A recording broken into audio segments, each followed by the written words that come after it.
Tambacounda. Sen Jeune Radio et TV est disponible maintenant à Tambacounda.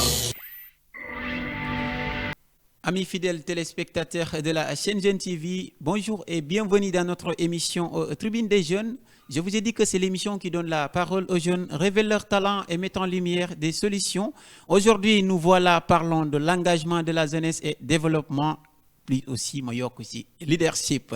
Tey nag ma am ñetti invité ñii di yëngu ci développement, ñetti ndaanaanu Gurel Bari, aussi des acteurs de développement lay wax. Kenn ki mooy président bu AJU VDG mu nekk nag benn leader ci lu muy yëngu noonu, keneen ki mu nekk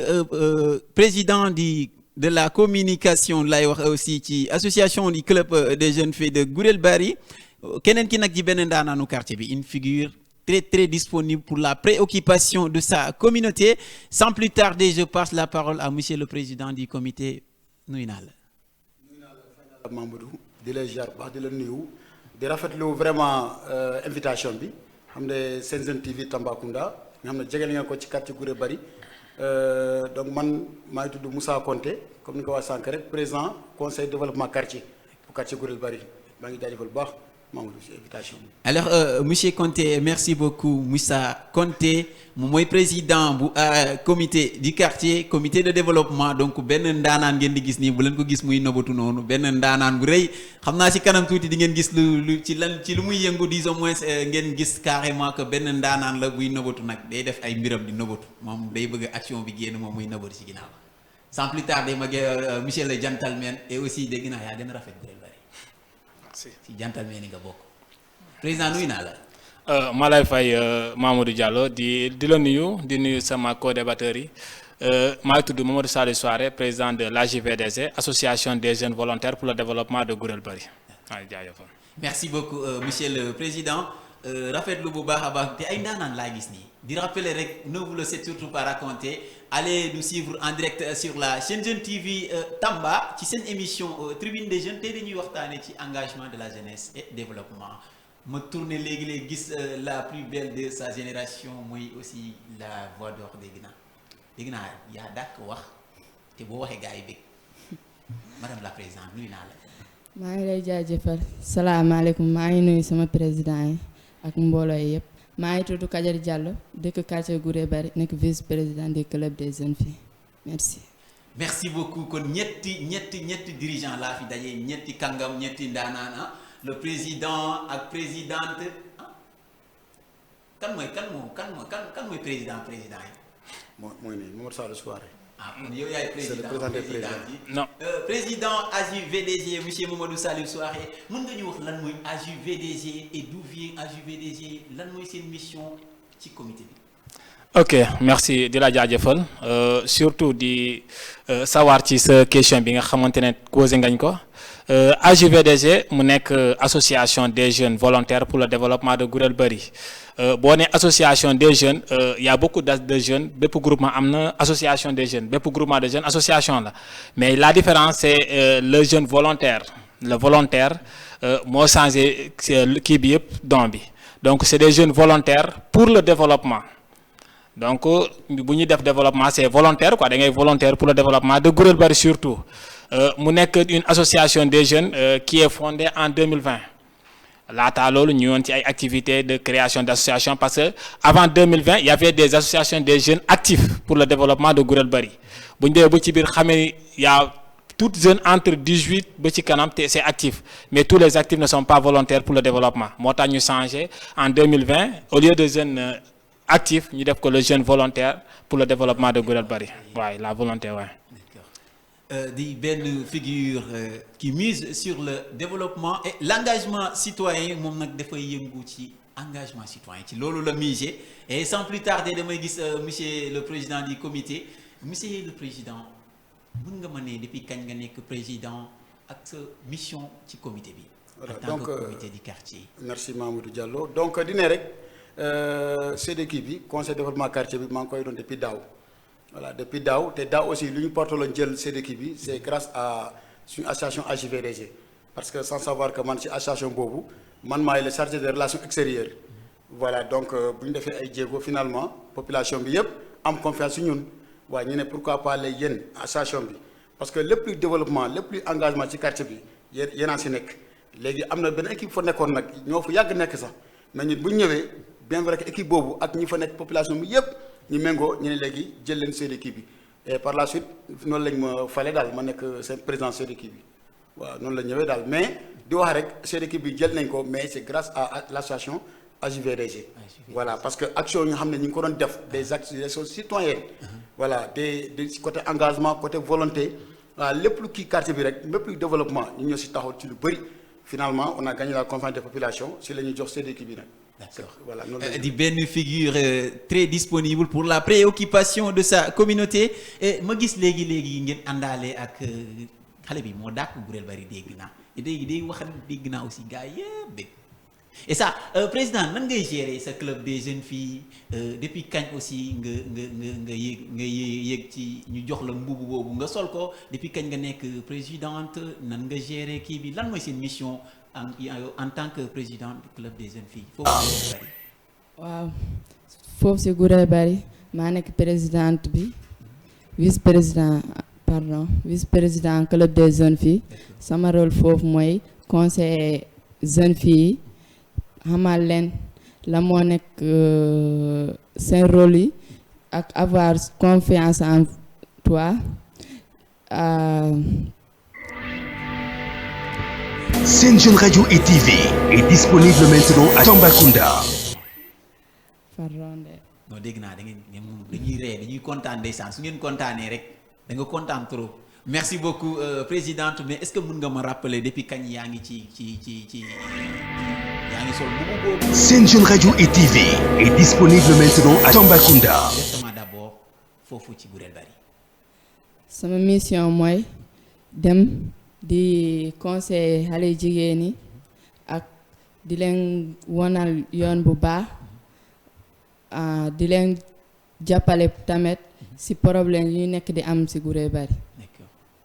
di benn espace dédié aux jeunes filles mu nekk benn espace de développement et de leadership. Sen Jeune Radio et TV est disponible maintenant à Tambacounda. ci Sen Jeune TV nee naa leen c'est ici que vous allez la voir sur la Sen Jeune TV Tamba ne vous le faites surtout pas raconter alors allez vous abonner activez surtout la cloche de notification pour ne rien rater monsieur le président du comité de quartier dama bëgg nga expliquer ma yow mi yor comité de quartier bi quels sont les défis les principaux défis que vous rencontrez ci ce quartier bi. D'accord je pense que waaw parents yi dañ la koy soumettre souvent wala jeunes yi dañ la koy soumettre ci quartier bi. D'accord donc je pense que les défis sont majeurs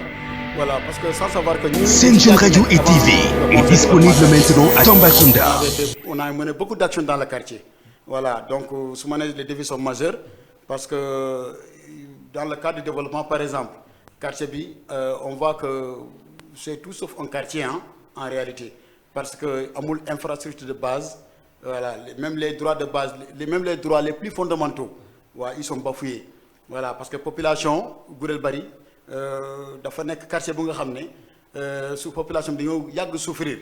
parce que amul yoon benn loolu défi la voilà ñi nga xaar su ñun ñu fexe ba autorités yi mën fa defar ay yoon surtout nag lotissement bi. waaw boo tamit c'est un défi bu nga xam ne mu ngi ñu xaar te ba tey si loolu lañ nekk am na yeneen défi aussi à savoir électrification quartier bi amul courant quartier bi amul ndox quartier bi amul poste de santé waaw yooyu c'est des défis yi nga xam ne ci ñi ngi si waaw bien vrai que am na ñi nga xam ne nag jot nañ ko def voilà lu nga xam ne vraiment jot nañ ko réaliser voilà avec les autorités yooyu moom sant yàlla mais mun naa ne ba tey défi yi dafa des lu bëri te yaakaar bu ñu am ci ñun moom bëri na trop chaque fois parents yi moom population bi ñu ngi soumettre ay mbir yi nga xam ne suñu leen ko yaakaaree waaw pour ñu mun leen ko doxal daal voilà loolu daal défi su ma limee défi moom bëri na trop maamul loolu la mais défi moom bëri na trop te ñu ngi si nag. D'accord ce qu'on peut retenir mooy également en ce moment. Sen Jeune Radio et TV est disponible maintenant à Tambacounda. foofu ci Gurel Bari. voilà. waaw loolu la parce que quartier bi je pense que ba tey Gurel Bari ñu ngi koy ne ba léegi c'est un quartier périphérique voilà parce que Tamba il y a 30 quartiers léegi 10 quartiers yi lañ ne quartier périphérique après ñu kon ci dugal ci Guré Bari mais ñun ba tey mun ñu comprendre Mamadou parce que lu tax mun ñu comprendre loolu Guré Bari taw xoolee circonscription Guré Bari mu ngi juste si ginnaaw quartier yi nga xam ne 15 ans Bougou Dialla Bougou Tamba Socé Guré Diadje te quartier yëpp tey am nañ lotissement te am nañ courant am nañ lépp daal am nañ ndox mais ñu nekk si ginnaaw juste te soriwuñu mais quartier bi moom mun naa ne autorité dañ koo abandonné waaw loolu pour wax dëgg rek moo tax nag Guré Bari dafa mérité ñi lotissé ko et ñun ñu ngi si dossier boobu dossier bi nag même ren sa daaw ci mbirum Pakassène mairie ñoom dañoo dañuy dugal Guré Bari ci mbirum lotissement après avant loolu d'abord recensement mais ba tey gisuñu kenn ñoo fa ngir mbirum recensement parce que ñoom nee na suñu paree Tamba Soos fële Saare Gilil après Guré Bari la ñuy dugg côté Guré ba Guré Bari mais xaar nañ leen ba tey gisuñu leen d'abord voilà et on a été sur toutes les portants aller voir même le chef de centre impôts et domaines pour loolu pour ça Guré Bari il est temps nañu lotissé ko voilà courant bi nag loolu dafa handicapé loo aussi quartier bi parce que ñu bëri raté nañ seen jàng waaw def na ba impacté sax njàngu xale yi parce que xale bi su naree jàng timis du am fu muy jàngee amul lumière et ñu bëri dañ doon jógee foofu dem ay côté 15 ans bu jàll bëgg pour jàng mais par la suite après pour retour bi nag surtout xale jigéen ñi gars yi leen di violenté moo tax finalement ñu bëri dañuy préféré sax bàyyi jàng bi waaw Mamadou vraiment ñun moom loolu moom c'est des deux défis yi nga xam ne Guré Bari en tant que suñu amul lotissement aussi di nga am ndox te foofu aussi ndox bi tam problème la donc ndox. Sen Radio et TV est disponible maintenant à Tambacounda. ñun daal si loolu lañ nekk te ñu ngi ci quoi incha allah. ci combat boobu. D'accord merci président yéen a ngi gis noonu mu ngi léegi lister les principaux défis yu muy rencontrer foofu ci quartier bu Gurel Bari moom moo yor comité bu Gurel Bari mu ngi noonu wax na leen carrément les problèmes qu'il rencontre foofu ci Gurel Bari le président ma gis président monsieur le gentleman et aussi président de AJVDG nee na les associations des jeunes volontaires pour le développement de Gurel Bari. Président, quels sont les principaux défauts yi ngay rencontrer ci sa association? Ok, merci beaucoup. Je pense très bien boo waxee association des jeunes quand tu parles de la jeunesse di nga xamee ni déjà il y a beaucoup de défis qui nous attendent parce que il y a un grand savant qui nous disait que il faut éduquer les enfants, vous n'aurez plus à punir des adultes, des hommes. Donc ce qui veut dire que boo nekkee un jeune leader nga nekk un jeune surtout ki nga xamante tu aspires à diriger les jeunes, la première chose bi nga ñaar njëkk def mooy c'est conscientiser d'abord la jeunesse. Nga conscientiser surtout nga sensibiliser les parents conscientiser leen mais aussi mettre tous les moyens possibles bi nga xamante ne maintenir ces jeunes là ñu bokk ci nga xamante ne nii ils seront informés ils seront formés pour ñu mun leen insérer demain dans la société. Je pense que ñun loolu moo nekk le plus grand défi bi nga xamante ne ñu ngi koy rencontrer mais aussi d'autres choses mooy boo duggee ci quartier périphérique yi. En général, sont les quartiers les plus peuplés de jeunesse. Et surtout, là où on rencontre beaucoup plus de problèmes. Parce que les autorités ont tendance à faire quartiers dans tous les domaines qui dans le domaine de l'éducation, dans le domaine de santé, et surtout dans l'insécurité totale de la jeunesse. Les jeunes filles qui sont là, moi, c'est la section féminine de l'association des jeunes volontaires. On a trouvé tendance pour mieux protéger les jeunes. Nous avons section féminine de faire une club de jeunes filles pour mieux les protéger, mettre les en rapport avec le centre ado de Tambacounda. Je pense que le programme qui a lancé. Maintenant, parmi ces jeunes-là, nous sommes dans la périphérique, ce qui veut dire que beaucoup de dangers, comme nous, si ils préfèrent s'isoler dans ces coins reculés-là pour faire leurs besoins, pour semer le désordre. Donc, raison pour laquelle on a tendance à avoir beaucoup de violence, beaucoup d'insécurité, beaucoup de viols, beaucoup d'agressions dans ces zones-là. Nous créons un comité de vigilance par rapport dans l'association aussi. Ces jeunes, comme nous sommes engagés dans le développement aussi, il ne faut pas négliger ces structures-là. Pour nous développer, il faut être d'abord dans la sécurité, dans le bon droit, dans le bon chemin, bien que suba mun nga yew dans un esprit sain. Parce que vous faites un corps sain, sans un esprit sain, donc ça ne peut pas se passer. Donc, on essaye de sensibiliser les jeunes, de les conscientiser, mais surtout de faire adhérer tous les jeunes dans ce domaine de développement-là. Wow. Donc, ce que les am nga ben comité de vigilance, et ce comité de vigilance, bi xana ci biir association bi la nek wala ci biir da am ñenn ñoo xamantene dañ leen confier loolu noonu nan la comité bi demee. comité de vigilance. Le comité de vigilance c'est l'association aussi association moo fa nekk. Ce sont les jeunes de l'association li ma la waxee sànq c'est un terme de volontariat. Donc comme nous sommes volontaires ñu nekk ay jeunes di s'engager dans le développement di regrouper à chaque fois di communiquer sur les problèmes du quartier. Ces derniers temps on a tendance à avoir beaucoup plus d'agressions, beaucoup plus de viols dans le quartier, beaucoup plus de vols, surtout de vols de bétail et beaucoup de trucs quoi. Ñu ne ko maintenant on ne peut pas les laisser gens font ce qu'ils veulent faire dans le quartier, laisser les bras croisés. Regarder et observer que ça détruise la nouvelle génération qui se lève. Moo tax ñu regroupé en tant que des jeunes encadrés par nos chargés de communication chargés des affaires extérieures en même temps ñu toog waxtaan ak ces jeunes là ñu ne ko il faut prendre les choses en main. Donc mënoo à chaque fois xaar de l'extérieur ñu mun la defar li nga soxla. On s'est construit dans ces jeunes là des jeunes filles et des jeunes garçons ñu ne ko maintenant on va prendre en charge les sécurités bu nekk ci quartier bi parce que installation ak le projet pour il faut sampoon. Déjà gars yi commencé dem di sàcc prom bu fa nekkee bi sàcc bi dafa ëppoon foofu ñu ne men prom mooy c'est des cuivres yi nga xamante ne ñoom waa fil cuivre bi buy wàccee buy masse pour lampe yi ci lampe côté yi mooy lampe koñ yi fil yooyu la gars yi di dagg exactement fil yooyu parce que ñun ils n'ont pas percé le poteau pour mettre la fil à l'intérieur donc fil bi ci biir lañ ko def benn tuyau lañ ko defaraloon collé ko ci poteau bi. Maintenant gars yi bu ñu gisee loolu je pense que xam naa ni ñu xam système bi nu muy demee ñoo fa demoon dem di détériorer loolu di ko jaayaat encore ci biti donc bu ñu exactement. dagg seen filu. courant bi lumière yi wala éclair quartier bi dem jaayaat loolu noonu. exactement après moo tax ngeen créer benn comité de vigilance. waaw créer benn comité de vigilance ñu ne ko maintenant il faut qu'on soit vigilant impliquer toutes les parents naan képp ki nga xamante ne gis nga lu doxatul wala nga gis ki nga xamante ne am beneen mandarga def ñu signe ñun dinañ ñëw sur place vérifier lu fa nekk aussi ba jël ci ay suñu matuwaay yu mot pour mun a sécuriser suñu koñ bi moo tax des fois à certaines heures de la nuit boo fa duggee y a des jeunes qui circulent sur la rue. Bëccëg bi aussi même en brousse ñun en personne jël na équipe ñu dem aux alentours di vérifier vraiment alentour quartier bi parce que dugg ak génn bi ak kii dafa xawoon bëri mais ce qu'on a découvert vraiment doy na waar. donc bëri na insécurité foofu ci Gurel Bari ndeysaan li ma leen wax ñoom ay ndaanaan lañu ay leaders ils s'engagent toujours disponible comme yéen a ngi koy déggal seen bopp ñoom bu ñu demee ba pare xam ni affaire bi muy sori xaaruñu ci. Autorités yi ñu ñëw d'abord ñoom ci seen jëmmu bopp ñoo njëkkee engagé wu créer comité de vigilance ñuy surveiller ci loolu noonu ñuy xeex ci insécurité bi jëf yu ma ñaaw nii mu ñuy xewee foofu ci Gurel Bari ñoom la ñuy dagg seen fil lamp yi ndeysaan di ko përëm di ko jaay te loolu noonu xam nañu carrément ay conséquences yu bëri mën na ciy jur pour ñu ne dañuy xeex problème d'insécurité du yomb ci domaine boobu noonu ñoom dañu engagé wu di xeex ci lu mel noonu léegi-léegi ma gis tamit yaay kontaan te yaay booy. Sen Jeune Radio et TV est disponible maintenant à Tambacounda. engagé wu carrément kontaan di ree fu ñu dem bëri jàmm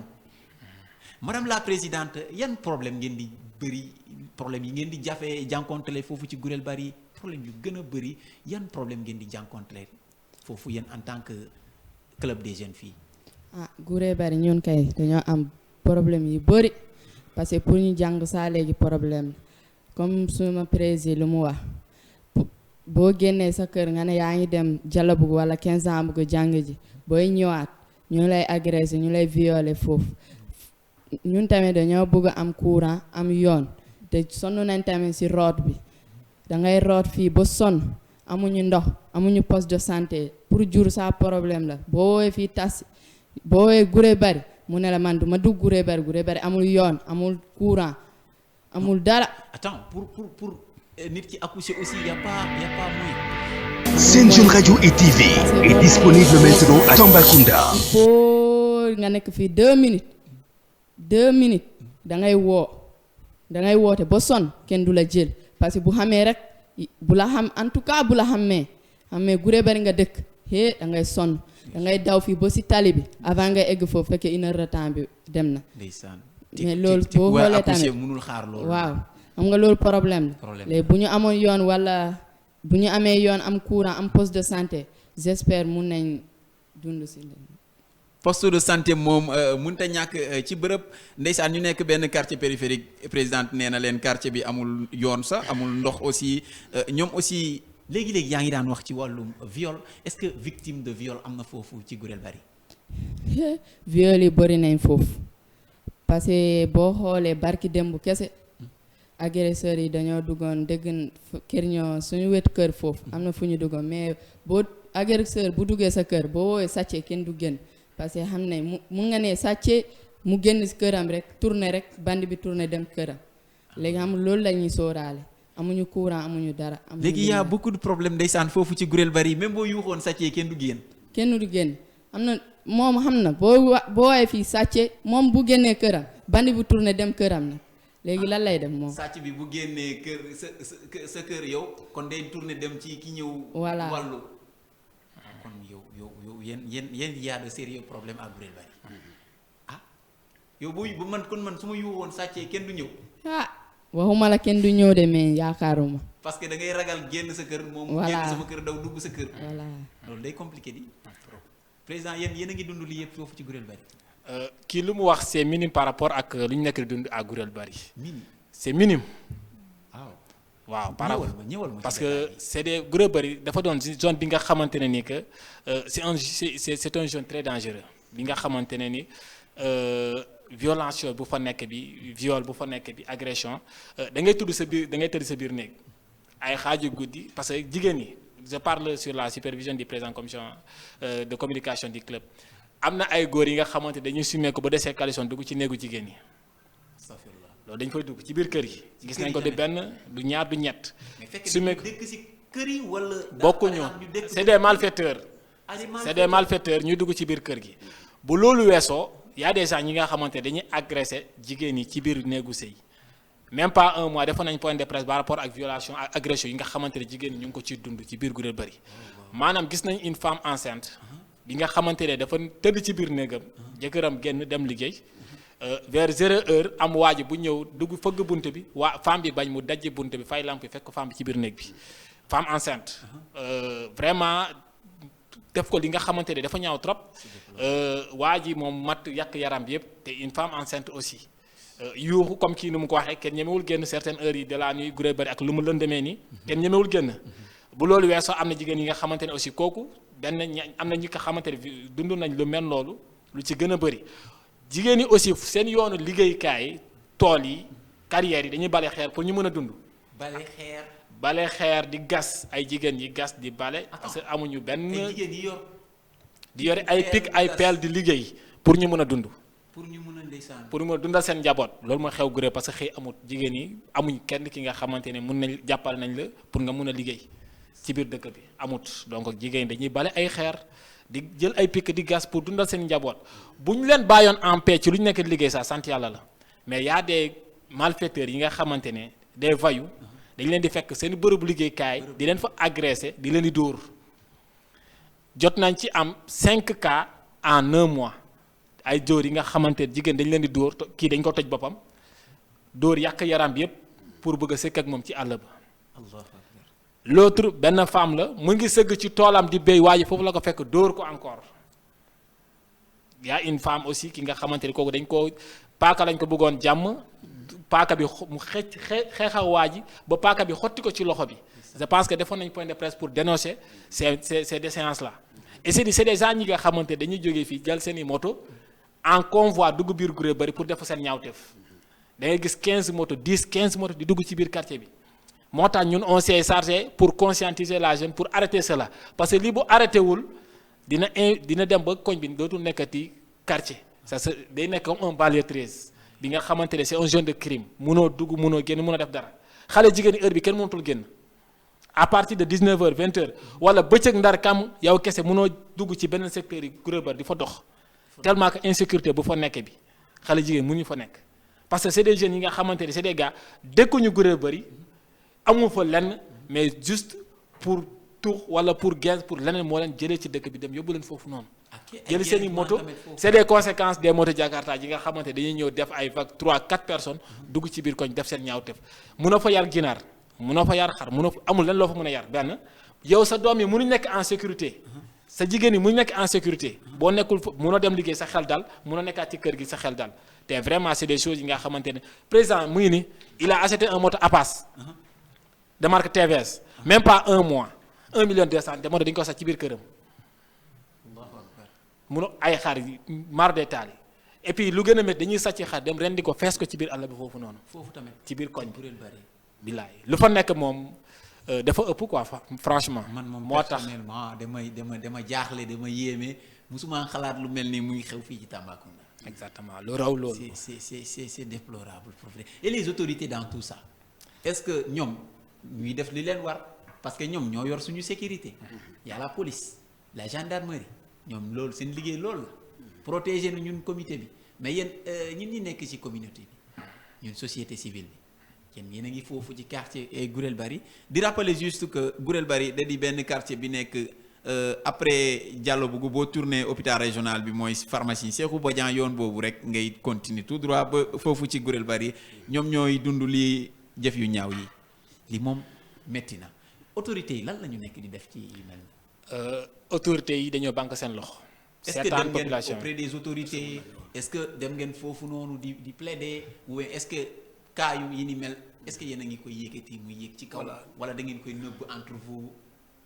non je pense que ñun bu ñu demee ba def point de presse créer suñu comité de vigilance c'est parce que dañoo dox ci autorité képp ki nga xamante ne yaakaar ni di nga faj suñu soxla fëgg nañ sa buntu wax expliquer les problèmes di nekk Gurel Bari que ce soit le maire que ce soit le préfet que ce soit même l'impôt et domaine le directeur impôt et domaine est au courant des problèmes yi nga xamante ne muy xew biir Gurel Bari waxatuma nag les autres ñi nga xamante ne la gendarmerie et consort parce que agression dajje bitig yi y a des plaintes qui ont été déposées ci gendarmerie section de recherche ba léegi gisaguñu résultat yi nga xamante gars ñu ngi ciy dóor te vraiment li nga xamante ñoom yëg nañ ko ñoom ñëpp ñu ngi au courant problème bi nga xamante ne Gurel Bari ñu ngi ci ne parce que ñun ñëppiwuñu ñu ngi def suñu effort pour sécuriser mais aussi ñu ngi yuuxu wàllu à l'extérieur ci presse yi def nañ plus de 5 points de presse avec des dossiers yi nga xamante ne je parle sur le contrôle du président bi nga xamante ne à chaque lépp li nga xamante ne c'est le chargé de relations extérieures de l'association ñu ngi koy def di def suñuy PV di déposer di def suñuy jéego di def lépp mais ba léegi gisaguñ d'abord benn réaction bi nga xamante ne dinañ tax soulager la population du quartier ñi nga xamante ne ñu dund ci situation yu mel noonu. d'accord président AJVDG moom moo ñuy nettali li ni mel muy xewee foofu ci Gurel Bari di rappeler yéen a ngi ci fii ci Sen Jeune TV c'est l'émission Tribune des Jeunes. L'émission donne la parole aux jeunes, il révèle des talents, mais aussi il met en lumière des solutions. Yéen a ngi gis li ni mel fii ngeen di koy amee et fii aussi ci Tambacounda Sen Jeune TV monsieur le président du comité yow quelles sont les conséquences yi nga nekk di gis face à ces éléments. Sen Jeune Radio et TV est disponible maintenant à Tambacounda. man affaire Gurel Bari su ma koy wax sax léeg-léeg sama xol day boy parce que je pense que Gurel Bari moo nekk quartier bu nga xam ne la dignité humaine elle est bafouée à Gurel Bari la dignité humaine elle est bafouée parce que ñun bu ñu doon ñëw Gurel Bari on a constaté Gurel Bari bu mu taxee bu nekk quartier ba tey même les cimetières musulmans n'étaient pas clôturés loolu muy benn ay xaj ay mbaam xooxu ñoo dem di sulli ay néew man mi wax yee gis majorité témoin gis naa ko loolu moo amoon Gurel Bari et finalement bu ñu jëlee Chérique on a démarché avec l'AJVDG ba obligé le maire l'actuel maire mu clôturer ko mu def ci buntu waaw def nañ jéego ba loolu am na Mamadou Gurel Bari ñaari yoon yi amuñu les deux voies là ñaari unique route principale yi am ci Gurel Bari ba nga xam ne foofu lañ ngay dugg foofu ngay génn ñaari yoon yooyu noonu c'était impraticable mënoo dugg mënoo génn ndax saa bu doon tawee sax foofu day mel ni comme géej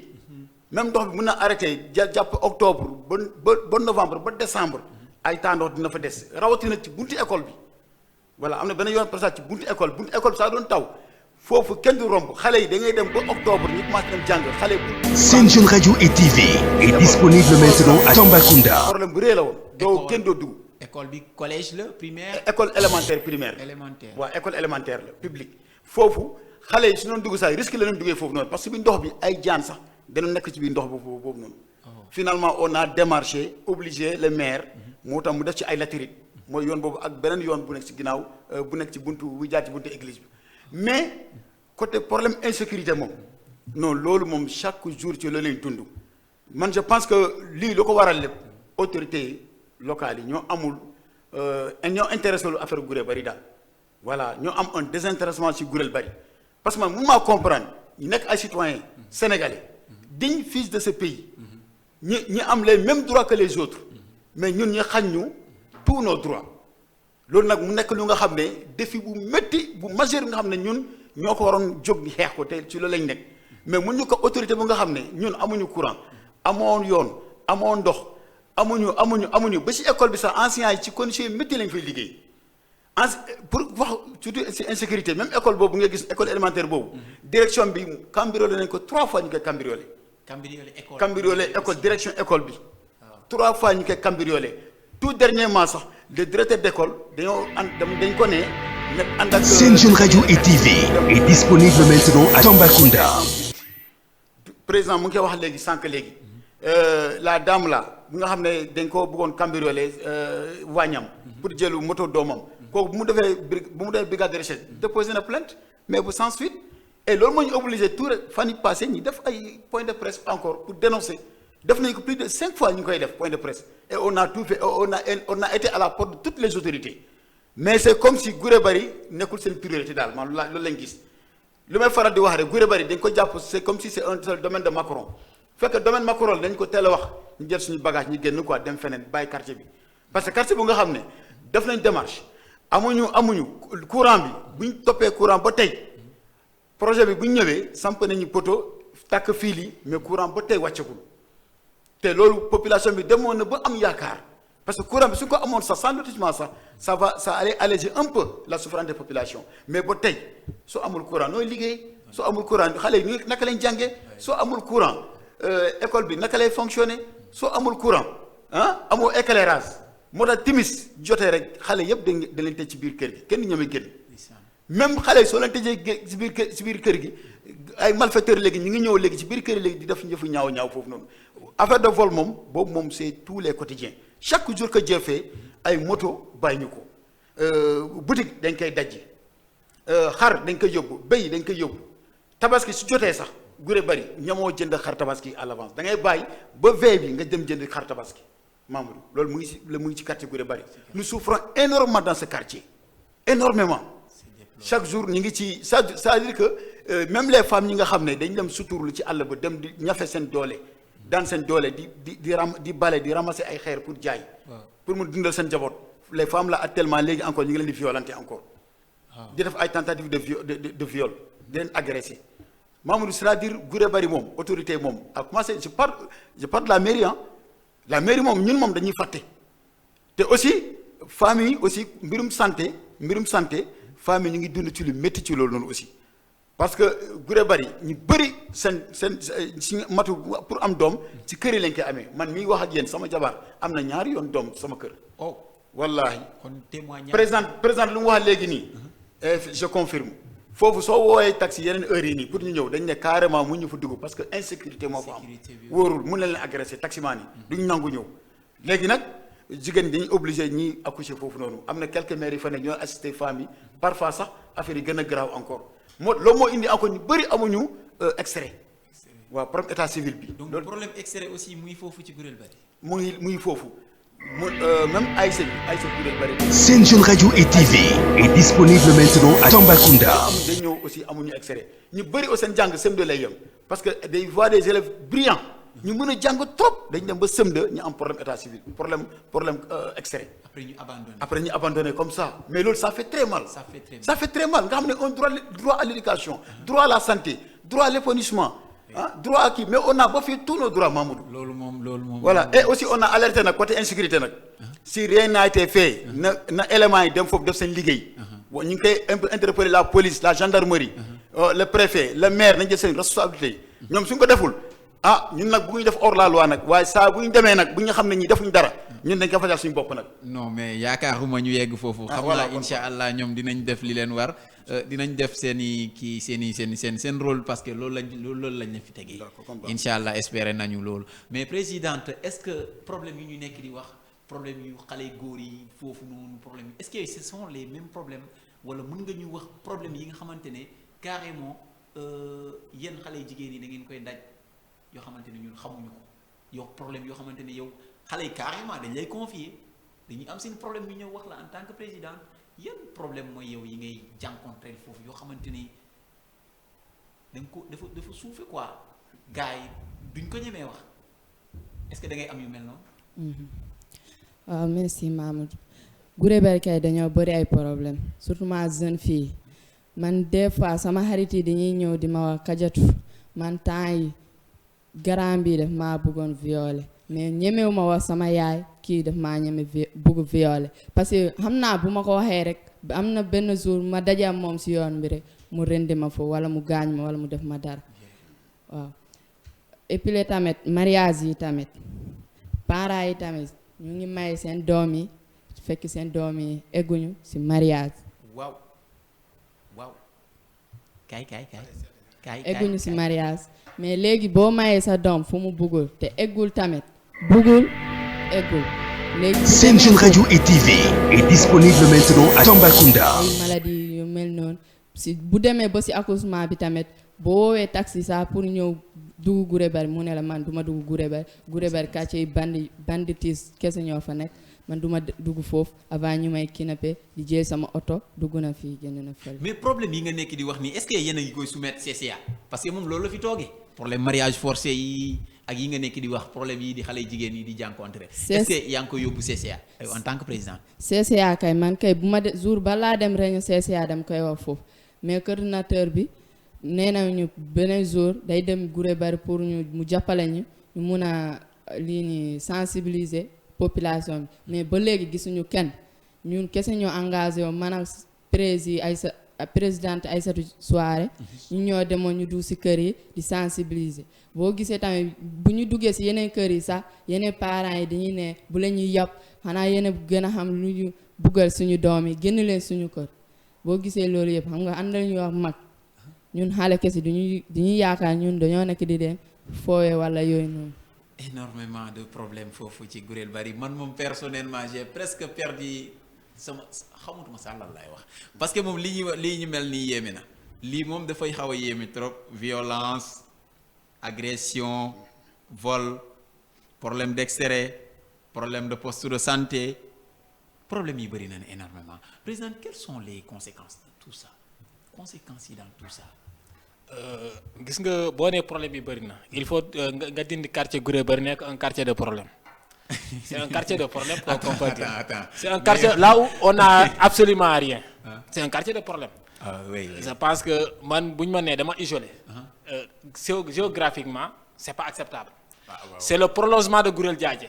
amul la lu ñu séparé Gourel Diadje. C'est le prolongement de Gourel Diadje donc Gourel Diadje n'est pas isolé. Ce qui nous sépare de Diallobougou, c'est le phare Mamakunda. Et c'est ce qui sépare Dépôt avec, je pense que, 15 Ambougou. Il est au milieu. Donc, ça, c'est pas un séparant. Maintenant, le problème est que nous ne sommes pas loin de la commune. Parce que ce n'est pas un quartier qui est détaché de la commune. Il y a une frontière entre la commune et consort. Et pourquoi tous ces alentours-là, le Tamba Sosé, Diallobougou, Gourel Diadje, 15 Ambougou, nous avons une électrification, nous avons une sauf Gourel Bari. C'est ça le problème. Tambassa a été loti. Une partie de Guré Diadje a été lotie. Mais jusqu'à présent, Guré Bari, rien n'a été touché. De lotissement de Dara. Donc c'est un gros village. Même les villages, maintenant de 2 maisons, 3 maisons, ont été électrifiés. Ils ont été électrifiés, mais à Guré Bari, tu vois des puits, 30 mètres, 28, 29, 30 mètres, 35 mètres, parfois de profondeur. Te jigéen ñoo ci nar a xëcc di ci root. ak seen loxo dundal seen njaboot. Ndox bu nga xamante ne mooy loolu ku wax nawet xamee ni ndoxu teen du ñëpp nekk potable buvable surtout dans ces périodes là. Parce que du ñëpp am moyen pour tëj seen teen yi. te lépp li nga xamante dugg na fa. donc la santé n'en parle même pas ci ndox yi nga xamante ñu ngi koy dund te amuñu benn poste santé bi nga xamante ne ni gars yi mun nañ dem peut-être jënd ci ay yeneen kii nii eau de Javel wala keneen ñu ñëw defar seen ndox yi. pour filtrer ko. Donc c'est des problèmes. Donc bu ma la naree wax ci conséquences yu nekk di dund. Ce qui veut dire que Guré Bari est loin d'être un quartier de la commune. Quoi qu'on puisse dire dans tous les côtés. Parce que balaa ngay commencer wax d'abord ci modernisation il te faut d'abord de l'infrastructure. Il faudra des routes d'accès. Il faudra d'abord la santé qui est primordiale. bu fekkente ne les jeunes l'éducation wax nañ ko sànq à maintes reprises 3 reprises ñu ngi agressé gardien bi ba takk gardien de l'école dans une salle de classe pour pouvoir cambrioler le bureau du directeur. Le gardien même a été attaché. ñu takk ko ba mu dëgg dugaw salle de classe tëj ko mën a ñëw dugaat parce que amul lenn lu ñu fay ragal. C'est des choses yi nga xamante ne ñu ngi koy dund à Gurel Bari donc bu fekkente ne conséquences yooyu bu ñu ko naree lu lëndëm d'abord insécurité bi mënoo ko xeex en tant que koñ bi leeragul. foog ñu am lumière d'abord c'est la première chose pour que ñun ñu mën a nekk en sécurité foog ñu am courant leeral koñ bi nga mën a xam kuy ñëw si yow ak kuy dem parce que tey ji nii kii wax na ko sànq boo yuuxee sàccee kenn du génn xamul tax amaana mën a dem sa kër amaana day am ku làkkatu xaar nga génn mu dóor la. Tout est possible xam nga bu dee moom kese la nga dëgg sàccee nga daw bëgg a génn amaana am na ku taxaw sa buntu kër xaar la nay génne tu n'oses pas sortir c'est des problèmes yi nga xamante ne ñun ñu ngi koy dund c'est des conséquences léegi imagine toi nag durant tout ce problème là ñu ngi joytu plus de 6 ans on mène le même combat depuis l'association dañoo mën a combat association ba population gis ko gëm ñu ne mais dénk naa leen séddu-kii bi par les combats léegi ñu jël séddu-kii bi créer club de jeunes filles créer club de comment dire santé mentale pour conscientiser ces jeunes face à ces situations yi nga xamante ne ñu ngi koy dund mais aussi créer une comité de vigilance pour apaiser les tensions mais c'est insuffisant maintenant nag on a alerté dans tous les portes yi nga xamante ne nañ ko alerté président wax na ko sànq maintenant si rien n'est fait nous on prend les choses en main ce qui veut dire que lépp li nga xamante ne bu dee ba ci kanam lépp li nga xam dëggaat na nga ci biir Gurel Bari xamal ni que c'est la non attends nit li nga mën a jooytu li nga mën a am problème da ngay jooytu nga jaar lépp foo mën a jaar pour mu la fajal sa problème léegi tout si rien n'est fait loo mën a def da ngay toog seetlu ni mais doo croiser les bras ce sont nos mamans qui sont là-bas ce sont nos jeunes filles qui sont là, ce sont nos sœurs et c'est nous-mêmes qui sommes en danger. Donc il nous faut que vraiment gars yi jàppale ñu ci situation nar a dund parce que lendemain bi d'abord rien ne peut être réglé sans l'électricité tey yi boo mënoon déposer Wave foo nga tax ba jàll bugg wala pon amul boo soxla Orange Money foo nga génn koñ bi boo bëggoon jënd glace sax da ngay génn weer koor à 18h boo duggee Gurel Bari c'est des vagues d'entrée et de sortie pour dem bi wër ay glace on te dit que tu es dans la commune. Quelqu'un qui sort d'un village de 3 maisons, 4 maisons, ñëw dugg sa koñ mu ne ko yow lii mooy sa quartier. Un quartier où tu n'as même pas d'électricité. Un quartier là où tu n'as même pas d'eau. Maintenant, même dans les petits villages, ay forage la ñu leen defaral gars yi di root ci robinet yi. Mais dans un quartier où il n'y a rien. Mais est-ce que c'est un quartier? Est-ce que vraiment nous sommes des citoyens de Sénégalais? Est-ce que vraiment gars yi considèrent comme les jeunes de la commune de Tambacounda? Là où en termes de population Gurel Bari mun na ëpp nga boole Dialloboug ak Tamba Socé en termes de population il fait partie des quartiers les plus rases de Tamba parce que ñaata frontière la am Gurel Diadié Dialloboug Tamba Socé et même une part de 15 ans Bougou tout ça am frontière ak Gurel Bari bu ci contournement bi nga xamante ne jóge na Touba Fall pour relier pour dem Kédougou Gurel Bari mooy dem na ba secteur boobu noonu donc ce qui veut dire que ñun mënuñu comprendre ba tey qu'est-ce qui ne va pas. Est-ce que réellement Gurel Bari fait partie de Tamba ou bien il y a un secret bi nga xamante ne ñoom dañ koo nëbb te mun ñu ko wax ba léegi parce que ils ont tous les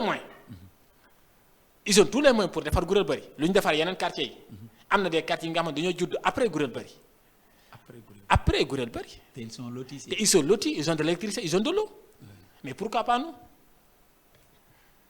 En tout cas si li ñuy wax nii moom fa dëgg yàlla métti na yéeme na dund lu mel nii moom li ni mel quand même da di loo xamante ni que tout un chacun mérité nga dund ci say droit de base même laay wax dund loo xamante ne moom li ni mel yéene wuñ ko kenn te espérer naa que yaakaar naa même monsieur le maire dina seytaan émission bi monsieur le préfet aussi et certains de nos autorités dinañ seytaan émission bi te incha allah xam naa seen yaram dina daw dinañ def li leen war te loolu moom gëm naa loolu moom amis fidèles téléspectateurs de la chaîne Jeune TV nee naa leen fii ngeen di koy amee fii si la chaîne Jeune TV Tamba ici fii laay joxee kaddu yi ndaw ñi gis ngeen l'importance jox ndaw kaddu ci communauté ñii ñoo yor seen communauté bi ñoom ñoo nekk di xeex li mel depuis 6 ans maintenant ñu ngi xeex problème bi te bàyyi ñu benn yoon ndeysaan di couvrir ay ndaw di nekk tamit ay ndaw ndaw couvrir ndaw moroom loolu fii lay xewee fii ci Sen TV Tamba bu leen ko kenn nettali sans plus tarder monsieur le président léegi dégg naa ngay wax ci club santé mentale lan mooy.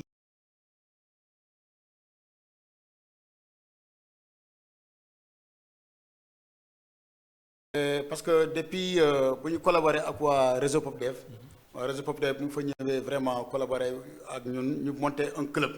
waa club bi vraiment mu ngi def ay activité nag franchement voilà parce que d'abord membres yi waa réseau PopDev ñu ngi leen di former voilà ñu ngi leen di former ñu ngi leen di xamal vraiment importance su santé mentale et on a même mené une activité dans le quartier une activité de sensibilisation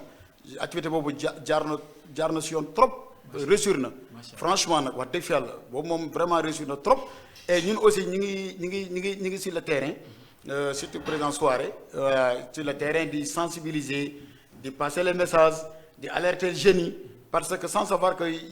xam ne ko affaire banditisme bi ñu bëri danañ jógee si biti ñëw foofu noonu ci quartier bi di ko defee foofu et loolu dem na sax ba commencé influencer suñu jeunes yi voilà cause pour laquelle léegi ñun aussi ñu ngi alerter suñu jeunes yi di waxtaan ak ñoom di leen conscientiser surtout ak di leen sensibiliser waaw club santé mentale vraiment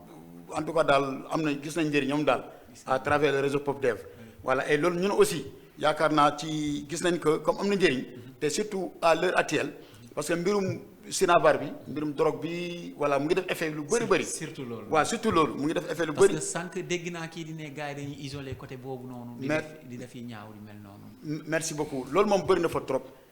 trop parce que commencé na sax boo commencé dugg suñu jeunes yi moo tax ñun aussi ñu ngi alerter li ñu mën ñu ngi koy def voilà bien vrai que métti na trop nag mais ñu ngi sensibiliser quand même davantage pour mën a alerter suñu jeunes yi ñu mën a s'adonner wu ci ay mbir yu mel noonu parce que loolu mooy tax nag banditisme ci quartier bi parce que ku àndul ak sagoom mën a def lu nekk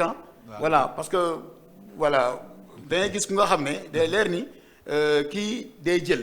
voilà day jël te su jëlee encore su paree mu dem def lu bon waaw léegi nag ñun nag on a dit que vraiment on protège personne dans le quartier képp ku ñu gis mu def jëf lu bon moom dañ koy dénoncer franchement parce que loolu aussi nga yor sa njaboot sa biir njaboot mu am ñi nga xam ne ñoom ñooy dem sàcc ñoom ñooy dem def lu bon baax na tamit soo leen da nga leen bàyyi noonu tamit nga yar leen foofu noonu wala nga dëppal affaire bi mbir mi mën a dem ba gën a garaaw en tout cas mbirum santé mentale moom gis nañ njëriñam bu baax a baax club bi aussi mu ngi ci liggéey bu am solo franchement. donc on peut retenir que réseau PopDev action citoyenne du développement la def foofu ci Gurel Bari. voilà réseau PopDev moom action citoyenne développement mu ngi ko fay déroulé bu baax a baax franchement mu ngi koy déroulé foofu bu baax a baax nag. voilà ñu ngi koy déroulé en tout cas te ñun lu ñu ñaan réseau bi encore na gën a collaborer ak ñun rek. voilà nañu gën a jàppale waa Gurel Bari gën a dool le club des jeunes filles fa nekk le club des jeunes filles AJCDQ bi ak aussi le surtout club santé mentale voilà ñu gën a seen activité ñun soxal nañ ko lool formation yi soxal nañ ko surtout encore côté sensibiliser les jeunes voilà surtout les jeunes garçons ñi nga xam ne dañuy dérive di jël ci yoonu mbirum drogue mbirum yooyu daal waaw en tout cas gis nañ njëriñ bu baax ci loolu noonu franchement. alors gën naa yaakaar carrément que moom directeur bi dina ko gis wala coordinateur bi wala même suñu chef de projet bi dinañu gis message bi nga lancé nii ñoom certainement dinañ leen defal ay formation loolu moom gën naa yaakaar loolu parce que ñoom moom seen liggéey tamit loolu la donc ñoom loolu lañ fi toogee ñoom peut-être ci problème yi ngeen listé xëy na ñoom seen doole eggut foofu noonu waaye ci formation moom ak sensibilisation gëm naa ni ñoom mun nañ leen ko defal. président yow club santé mentale yaa ngi ci biiram est-ce que nekkoo ci club bi non bañul lool. xanaa doo xeex ci santé mentale. nekkuma woon fii depuis ñu nekkoon di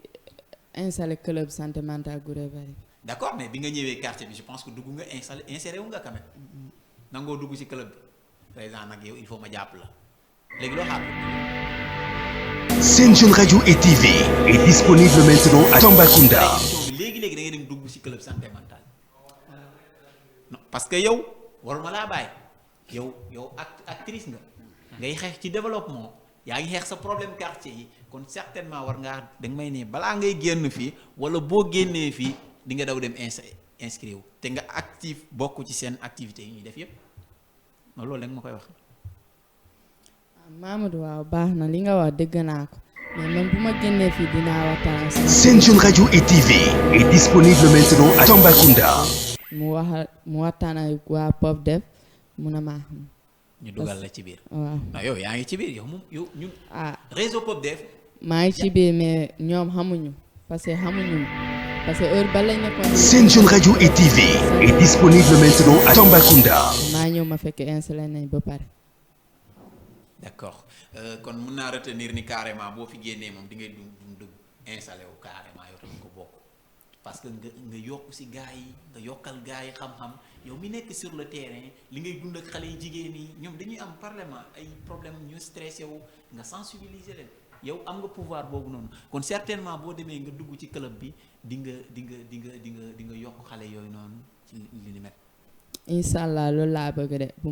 bu ma génnee fii rek ma mun a bokk foofu. d'accord ma jàppale leen. président lan nga ñuy proposer comme solution lan nga may jàpp ni carrément tey autorité Tamba yi ak partenaires yi ñoom suñ ko defee dinañu xeex problème yi ni mel foofu ci Gurel Bari. ok merci beaucoup balaa may transimer dama ñëw juste ci importance santé mentale. Vu les situations bi nga xamante ne dund nañ ko ci biir Gurel Bari. je pense que santé mentale ñun la gën a yelloo que yeneen zones yi. Vu que les problèmes ñu dund insécurité bi traumatisme et consort c'est bien vrai que ñu soxla une santé mentale une communication une sensibilisation maanaam mën a dalal xel commune bu fi nekk bi mën a dalal xel jeunesse bi mais mën a conscientiser les jeunes ñu mën a comprendre l'importance d'une santé mentale parce que tey nii bu fekkente ne kuy def ñaawteef il a un problème de santé c'est le problème mentalité mooy tax yenn yi prendre suspension agression et viol et consort ce sont ces problèmes là donc c'est des choses yi nga xamante ne que ñun bu santé bi installé foofu santé mentale bi donc dañ ci applaudir parce que ça nous aide fekk ñu sur le terrain donc gën ñu guider gën ñu pousse aussi donc dañuy lancer waat appel surtout ça sur la formation des jeunes sur que ce soit santé mentale que ce soit des formations professionnelles aussi parce que jeunes yi yelloo nañ ko. On a tendance à voir dans la commune de Tambacounda bi nga xamante maa ngi koy dund beaucoup de formation des jeunes comme 3FPT comme yeneen ak yeneen bailleurs yi du ñu egg ci quartier périphérique Tamba yi dañuy concentré wu dans la commune et les jeunes ne seront pas formés et quand ils ne seront pas informés ils ne seront pas formés et demain jeunes yooyu naka la ñu mën a prévenir seen avenir naka la ñu mën a jëf sukkandikoo jàppale seen parents yi parce que tey boo dee ba njaboot yi dem di bale ay xeer dem ci tool yi di béy mooy dundal seen njaboot yi c'est parce que ces jeunes là n'ont pas été formés pour ñu mun leen insérer leen parce que booy wax de pour nga insérer nit foog nga former ko d'abord dañuy def appel à toutes les structures yu nekk Tamba ou bien dans tous les partenaires yi nga xamante ñu ngi wax ci biir Tamba qu'on informe à ces jeunes là ñu mun leen former pour plus tard ñu mun leen insérer c'est formation professionnelle parce que dañ koy soxla trop ces jeunes là dañoo soxla information bu à temps mun ñu insérer nag ñu former parce que problème bi nga xamante ne ñun ñu ngi koy dund dans et ainsi que dans tous les quartiers périphériques c'est l'information ne passe pas l'information dañ koy concentrer dañ koy centraliser balaa nga yëg information une promotion de formation ou consort fekkee romb na day dem ba jàll après nga dégg lii xewoon na après clôture bi lañ koy publier donc loolu dañ koy ñaaw dañuy soxla ñun tamit qu'on soit informé à temps pour ñu mën a xew ça c'est le premier le deuxième mooy que gars yi wuyu citoyen yu nekk population bu nekk Gurel Bari parce que ñu ngi sonn bi nga xamante ne nii que tey bu ñu fi toogoon ba suba heure bi du ñu mën a eggali citer les problèmes yi nga xamante à chaque fois boo koy répéter sa xol mooy tooy vu que yi nga gis des femmes braves ñu mel noonu ñu ngi souffrir seen biir kër yi ci àll ba seen yoonu liggéeykaay seen bérébu liggéey ba ci yoon yi yow booy dem ne ko en sécurité boo nekkee sa kër ne ko en sécurité booy liggéey ne ko en sécurité te yaa la famille bi nga xam ne yaa ngi koy dund encore dans ta famille problème accouchement yow tey boo nekkee en femme enceinte sa xel du dal sa jëkkër du dal sa bépp famille du dal parce que ñu ngi xaar bis bi nga xamante ne ce sera très difficile pour yow problème route d'accès bi foo ñu am benn poste de santé dans le quartier bi nga xamante déjà am nañ site bi ba commencer avec la commencer door brique pour tabaxal suñu bopp uti ay partenaires le maire nous a dit rangez vos briques je vais construire un poste de santé à Gurel Bari et jusqu'à présent rien n'a été fait. Merci. Donc c'est des problèmes yi nga xamante ne dañuy ñaax gars yi ñu mun ñu construire un poste de santé mun ñu faciliter accès bi parce que Gurel Bari tey benn yoon kese la ñu am mooy pont bu nekk après pharmacie bi imagine toi un bon jour ñu xëy rek pont bi dagg c'est un problème mënatoo dugg fenn biir kuréel bëri. D'accord. ok donc c'est des choses yi nga xamante ne aussi le problème de sécurité dañuy ñaax autorités yi que ce soit la police que ce soit la gendarmerie wala préfet maire nañu impliqué wu ci kuréel bëri. D'accord. ñu dugal ñu électrification bi. incha allah. ñu mun ñu leeral suñu koñ bi ñun tamit ñu mën a féex bokk ci citoyen Tamba yi. incha allah. incha allah. Alors monsieur le président lan mooy sa dernier message. bon sama dernier message mooy surtout moi je lance un plaidoyer auprès du maire di ko alerter aussi parce que le maire de la commune moom ñoo toog ci bureau mu nañu ñu ne ko poste santé bi moom moo ñu ko digal di ko dina ko tabax mu envoyé fa une équipe technique dem ba si le site ñu xool ñu ne fii baax na ah mu ne su ma ko tabaxul leen ne waxaleen ma ko waaye mais man naa ko wax dara moom soobee yàlla. D'accord. waaw mais en tout cas poste santé boobu temps maa ngi dem muy laam-laamee poste santé beneen poste santé à dépôt alors que dépôt am na poste santé ba pare. waaw xam nga problème bi Guré Bari ça fait plus de 3000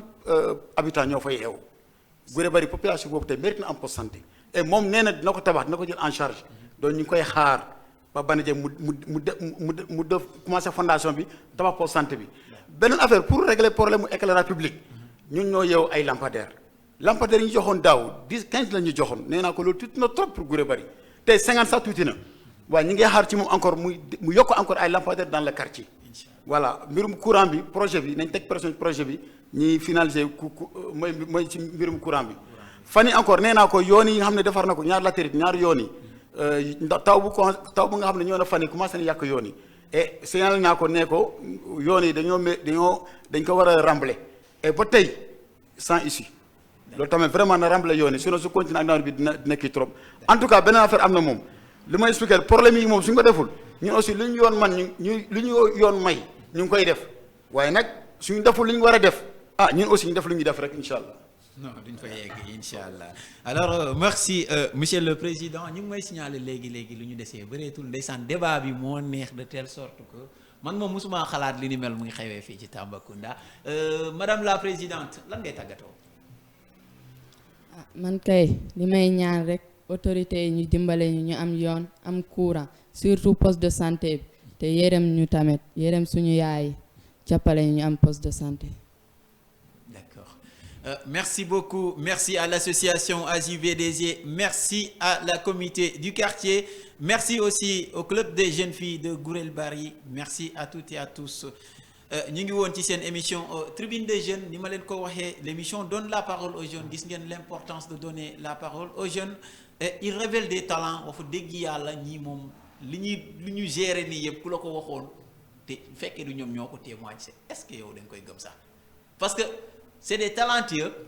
ñiy xeex lu mel nii depuis 6 ans fii ci région de Tambacounda di rappeler Gurel Bari ci commune u Tambacounda bi la nekk juste derrière hôpital régional bi benn quartier ngay romb nga ñëw noonu. Alors ne vous le faites surtout pas raconter, c'est ici que vous allez la voir sur la chaîne Jeune TV Tamba. Merci à toute l'équipe technique mooy les hommes de l'ombre ñoom ñoo tax ñuy toog nii gars yi di ñu seytaan. Merci à Mohamed, merci à toutes et à tous, merci à la prochaine. Bye bye.